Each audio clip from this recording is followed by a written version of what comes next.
Hello, everyone. Thank you so much for joining us for our USMLE Prep Question and Answer series. I'm Megan, your social media person, and today I'm joined by Dr. Aksa Chaudhry. How are you doing today? I'm doing great. How are you doing? I'm good. You know, we had a little roles reverse today because we dressed up for Halloween in the office. So all of the amazing USMLE counselors are the Powerpuff Girls, even though two of them are guys. Russell put on a wig. He's doing great things. He has two little pigtails. We love it. I'm the professor. So today I get to wear the white coat. Yeah. It's fun, guys. I like it. Now I know why you guys are loving this.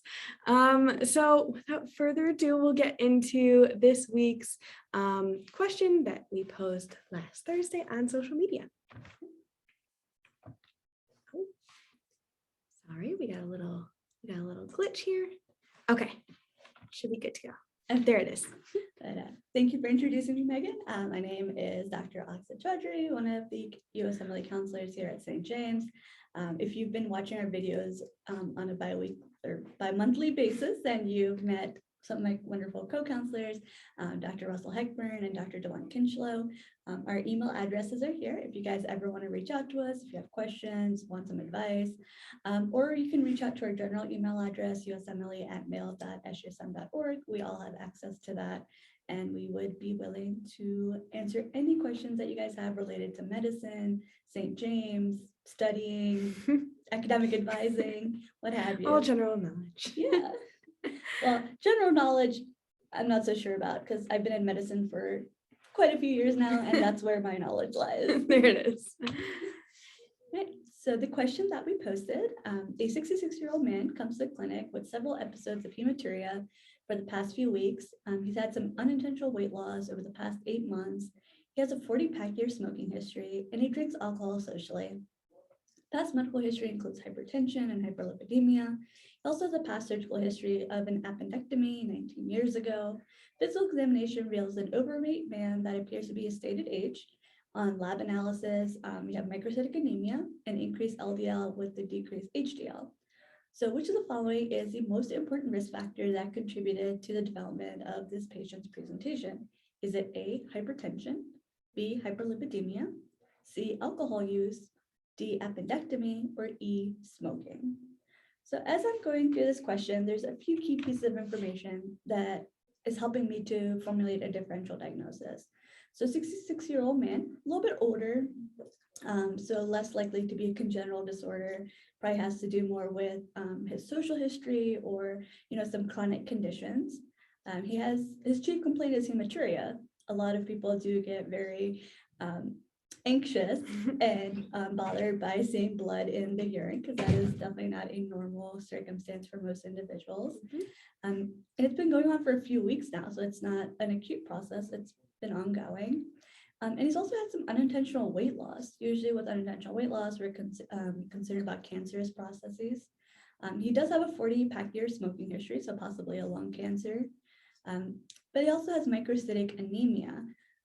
That could be due to his, since he is urinating blood cells, that could be one reason that he's losing a lot of blood in that manner, or there could be some other underlying processes which are contributing to the anemia. So what would be the most important risk factor? There are several risk factors that can lead to chronic conditions, development of carcinomas, alcohol use, high blood pressure, high cholesterol, smoking. There's so many things that can contribute to disease processes. So we'll give you guys a minute or two to think about what would be the most likely case with this patient.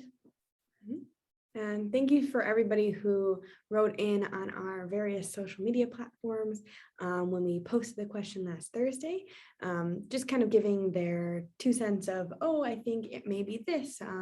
We had a couple of people who actually went in depth on what they thought that the answer would be.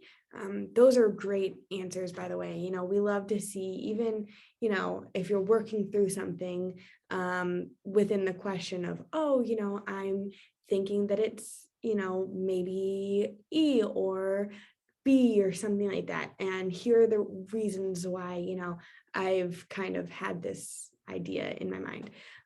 So that's always great so that your other fellow students, social media people can kind of see where you're coming from. And then you guys can have a conversation. So the answer in this case is smoking. Smoking is a risk factor for development of several diseases and has been linked with not only lung cancer, but other carcinomas as well. So in this case, the patient has developed bladder carcinoma, which primarily presents with gross or microscopic hematuria. The average age of diagnosis is around 55 years of age. And some of the risk factors are smoking, maybe some occupational exposure to chemicals, rubber, petroleum, leather, and printing, as well as the use of cyclophosphamide. You can also have metastasis of bladder cancer, which is indicated by findings of hepatomegaly, possibly a supraclavicular lymphadenopathy, or bone pain or bone fractures if the cancer does metastasize to into the bone. The patient may develop anemia due to chronic blood loss over time. And this patient's presentation and smoking history is most consistent with a diagnosis of bladder carcinoma. So what are some risk factors for bladder carcinoma? These are things that you guys want to be thinking about as you're reading questions, as you're preparing for exams. And then in the future, when you get into your clinics and then residency, then your own clinical practice, you always want to be keeping risk factors in mind, because these are places where you can put in some preventative and mitigation factors. So smoking is one of the big ones. You always want to encourage your patients to quit smoking. If they've been exposed to aromatic amines, which are commonly found in dyes, drugs such as phenacetin, which was used for minor aches and pains, but it's been discontinued since the 1970s. But you may have some of your older patients that may have used this previously, and now they're developing bladder carcinoma several years down the line. Cyclophosphamide is commonly used for chemo treatment, but that can lead to bladder carcinoma as well. In the Middle East, infections with schistosoma hematobium can lead to bladder carcinoma after several years. Chronic diseases like chronic cystitis and chronic nympholithiasis can also cause bladder carcinoma. So again, be watching out for these risk factors in your vignettes and then in your patients. So what is the pathogenesis? How do patients develop bladder carcinoma? It's usually due to chronic irritation of the urinary bladder, whether it's through chemicals or other irritants. Like if someone has kidney stones quite a bit, that is an irritant as well. And this will lead to metaplasia of the cells lining the bladder. And then this will then in turn lead to dysplasia and eventually carcinoma. So there are two types of bladder cancers. Some will argue three, but adenocarcinoma is very, very rare, so I have not mentioned it here, but you are always welcome to research that on your own time. Urothelial carcinoma of the bladder, also called transitional cell carcinoma, is the most common tumor of the urinary tract, and it can occur in any portion, your renal calyces, your renal pelvis, ureters, and bladder. And usually this will present with painless hematuria. You can also have squamous cell carcinoma of the bladder. This is associated with chronic irritation of the bladder. This is more rare in the US. It's more common in countries where you have schistosomiasis as a common cause of bladder infections like the Middle East. So hematuria has a lot of differential diagnoses. It can be glomerular, could be non-glomerular. You can also have some possibilities of some other things mimicking microscopic hematuria.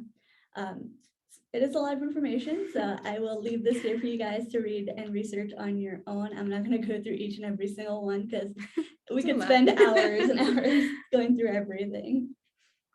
But again, make sure you just know the vitals, and you're always looking at the latest information, keeping up to date with everything. So the other options, your hypertension, hyperlipidemia, his past surgical history of appendectomy are not really associated with bladder carcinoma. And although he does socially consume alcohol, that's not as high of a risk factor for bladder carcinoma as smoking is. So these risk factors, what can they lead to? So if you have high blood pressure, that can lead to myocardial infarctions, myocardial ischemia, stroke, possibly formation of aneurysms in the brain, even within the aorta itself, metabolic syndrome, and even dementia. Vascular dementia is something that is common among the elderly. Hyperlipidemia can also lead to myocardial infarctions, myocardial ischemia, stroke, coronary artery disease, peripheral arterial disease, and microvascular disease. Alcohol consumption, again, you always want to be screening your patients for alcohol use disorder, commonly used as a CAGE questionnaire. And the reason we do that is that it can lead to liver disease, pancreatitis, carcinomas of the liver and pancreas, ulcers and GI complications, even malnourishment. Usually alcoholics are very deficient in B vitamins, and even osteoporosis. Again, they're not getting the necessary nutrients for their bone health. So always be looking out for these risk factors in vignettes and in your patients. So that concludes our presentation for today. Thank you so much for joining us. Yes, thank you so much for your wonderful explanation. You went into, a lot of different things that, because, smoking, it could be the easy off answer, but you kind of went into the deeper realm of, here are some questions that you have to ask, and here are other, other risk factors. Risk factors. I'm like the words. But yeah, so thank you so much for everyone who joined us. Thank you so much for Dr. Kadri for joining us and kind of breaking down last week's question. We will be joined on the next Thursday. So next Thursday, we'll be posting a question on social media. And then that following Thursday, we will be joined by Dr. Russell Hepburn. So we hope to see you all there. Bye, everyone. Enjoy your Halloween. Take care.